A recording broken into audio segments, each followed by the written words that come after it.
Le chiffre du jour, 6,1%, c'est la hausse de salaire moyenne pour cette année, réclamée par le principal syndicat de travailleurs au Japon. Enguerrand Artaz est avec nous, bonjour. Bonjour Safran. Stratégiste à la financière de l'échiquier, 6,1% de hausse de salaire. Pourquoi une telle demande ? Comparé à la France, évidemment, ça paraît stratosphérique. Alors c'est sûr, c'est des chiffres qui font rêver, mais en fait, ces chiffres, ils sont normaux dans le contexte d'inflation au Japon, parce que depuis 4 ans, l'inflation cumulée au Japon, c'est plus 11%. Le salaire de base moyen au Japon, c'est plus 7%. Donc on a un retard de quasiment 1% par an de la progression des salaires réels au Japon. Donc il y a un vrai besoin de rattraper cet effet d'inflation par la hausse des salaires pour permettre aux ménages japonais de consommer normalement, parce qu'autrement, si on a des salaires réels qui sont négatifs, on perd en pouvoir d'achat. Si on fait le parallèle avec la période d'inflation en France, est-ce que nous, on a complètement rattrapé cette période d'inflation sur les salaires ? On l'a globalement rattrapé, c'est pas tout à fait vrai secteur par secteur si on considère les fixes, les variables, etc. Mais globalement, on l'a à peu près rattrapé. Au Japon, là, on a encore un écart extrêmement important. 6,1%, c'est la demande du principal syndicat de travailleurs au Japon. On connaîtra ce que le patronat est prêt à accepter dans les prochaines minutes. Est-ce que les entreprises japonaises ont les moyens de proposer de telles augmentations ? Oui, la plupart, en tout cas les grands groupes japonais ont largement les moyens. Il y a une question qui se pose pour les plus petites entreprises où c'est peut-être un tout petit peu plus compliqué, mais certaines grandes entreprises japonaises ont déjà annoncé les hausses qu'elles avaient prévues, qu'elles avaient négociées pour 2025.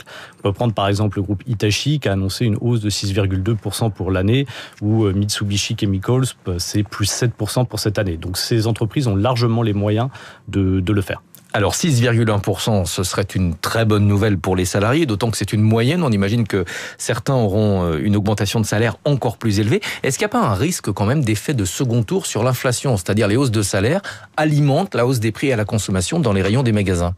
Ah, il y a tout à fait un risque, et je dirais même c'est un risque voulu. C'est-à-dire qu'aujourd'hui, la Banque centrale japonaise appelle de ses vœux à ce qu'on ait la mise en place de cette boucle prix-salaire, de ce cercle vertueux, entre guillemets, de l'inflation, pour qu'enfin le Japon puisse sortir définitivement de manière assurée des 3 décennies de déflation qu'elle traîne un peu derrière lui comme un boulet depuis donc plus de 30 ans. Vous parlez de la Banque du Japon, phénomène intéressant, elle est vraiment à contre-courant de ce qui se fait ailleurs.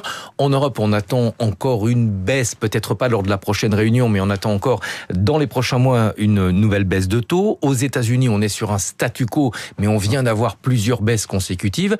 Le Japon est dans une configuration diamétralement opposée. Complètement. La Banque centrale japonaise a remonté ses taux donc, en sortant des taux négatifs. Elle était à moins 0,10%. Elle les a remontés progressivement jusqu'à aujourd'hui 0,5%. Et elle devrait certainement les porter à au moins 1% d'ici la fin de l'année. Là encore, l'objectif est de sortir enfin le Japon de cette phase de déflation qui l'a tant handicapé ces dernières décennies. Vous me disiez en préparant cette interview que généralement au Japon, le patronat accepte sans trop de difficultés les demandes du principal syndicat des travailleurs. D'un point de vue culturel, c'est pas du tout l'état d'esprit en France. Non, mais il y a une vraie logique en fait de partenariat entre le patronat et les principales organisations syndicales au Japon. Il y en a 2-3 très importantes qui conservent à peu près tout le pays. Et il y a une vraie logique de collaboration. Les syndicats font une proposition, le patronat revient. Après, on termine un peu entre les deux propositions, mais il y a une vraie logique de co-construction de la politique salariale au Japon. On termine avec peut-être un mot de perspective. L'économie japonaise aujourd'hui, quelles sont les perspectives de croissance pour le Japon ? Alors, les perspectives de croissance, elles restent relativement faibles, justement parce que la consommation est pour l'instant encore impactée par le fait que les salaires réels à cause de l'inflation sont négatifs, mais l'objectif c'est justement que les salaires rattrapent, que la consommation puisse rattraper, qu'on reparte sur des rythmes de croissance nettement supérieurs à 1%, voire à 2% par an, ce qui est envisageable pas pour cette année, mais certainement pour les années suivantes. Merci beaucoup Enguerrand Artaz, stratégiste à la financière de l'échiquier. 6,1% notre chiffre du jour, la hausse de salaire moyenne réclamée cette année au Japon par le principal syndicat des travailleurs. Pour vous donner un chiffre de comparaison, en France, au début de l'année, l'année, les entreprises étaient plutôt parties sur 3,5% d'augmentation moyenne cette année. Depuis, évidemment, les choses ont changé.